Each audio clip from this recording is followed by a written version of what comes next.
আসসালামু আলাইকুম এভরিওয়ান। অসমাপ্ত ভালোবাসা গল্পের সিজন 2 প্রথম পর্ব।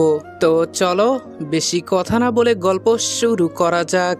ঢাকা শহরের ব্যস্ত রাস্তায় উম্মাদের মতো ছুটতে লাগলো জিয়ান। পুলিশ স্টেশনে এসে মিসিং ডায়েরি করালো। প্রথমে পুলিশ নিতে চায়নি, কারণ এখনো 24 ঘন্টা পূর্ণ হয়নি। 24 ঘন্টার আগে কোনো মিসিং কেস নেওয়া হয় না। নাজিম চৌধুরীর কারণে শেষ পর্যন্ত ডায়েরি নিতে হয়েছে। জিয়ান এক মুহূর্ত ব্যয় না করে বাইক নিয়ে চলে এলো নয়নাদের বাসায়। রাত তখন 1:30 পেরিয়ে গেছে। জিয়ান চিৎকার করে নয়নার নাম ধরে ডাকতে লাগলো। এত রাতে জিয়ানের গলার স্বর শুনে জাহানারা বেগম রুম থেকে বেরিয়ে এলেন। মাহবুব তালুকদার চৌধুরী বাড়িতে গিয়ে হুমকি ধমকি দিয়ে এসেছেন। আশেপাশে খোঁজখবরও করেছেন। সবে বাসায় এসে বসেছিলেন। জিয়ানকে চোখের সামনে দেখতেই মাহবুব তালুকদারের চোয়াল শক্ত হয়ে গেল। একজন মেয়ে হারানো বাবা, অন্যজন জীবনসঙ্গী হারানো স্বামী। জিয়ানের চোখে মুখে তখন প্রিয়তমাকে হারানোর শোক। মাহবুব তালুকদারের চোখে সন্তান হারানোর আর্তনাদ। পরিস্থিতি সামাল দিতে জাহানারা বেগম ছুটে এসে বললেন, এখন মাথা ঠান্ডা রাখার সময়, এই সময় বিদ্বেষ করার সময় নয়। প্লিজ আমার মেয়ের জন্য হলেও তোমরা নিজেদের মধ্যে বিবাদ সৃষ্টি করো না। জিয়ান জাহানারা বেগমের পায়ের সামনে হাঁটু মুড়ে বসে পড়ল। আর্তনাদ করে বলতে লাগলো, আন্টি আমার নয়নাকে চাই। নয়নাকে ছাড়া আমি বাঁচতে পারবো না।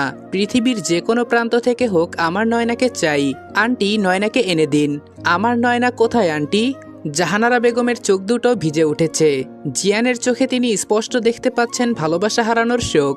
তাহলে তার মেয়েটা গেল কোথায়? জাহানারা বেগম জিয়ানের মাথায় হাত রেখে বললেন, বাবা তুমি ভেঙে পড়লে হবে না। এখন তো তোমাকে শক্ত হতে হবে। খুঁজে আনতে হবে তোমার বেঁচে থাকার প্রাণভোমরাকে। উঠে বসো, নিজেকে সামলে নাও। তুমি পারবে আমার মেয়েকে খুঁজে আনতে। ফিরিয়ে আনো তোমার ভালোবাসাকে।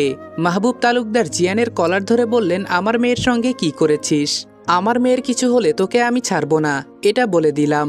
পেছন থেকে নাজিম চৌধুরী বলে উঠলেন, আমার ছেলেটা আপনার মেয়েকে পাগলের মতো খুঁজছে, আর আপনি ওকে দোষ দিচ্ছেন।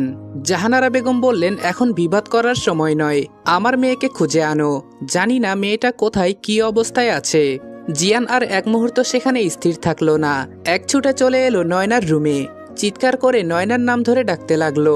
ফাঁকা রুমে বারবার প্রতিধ্বনি হয়ে সে শব্দ ফিরে আসছে জিয়ানের কর্ণকুহরে। এক ছুটে বেরিয়ে এলো তালুকদার ম্যানশন থেকে। দৌড়াতে লাগলো রাস্তায়।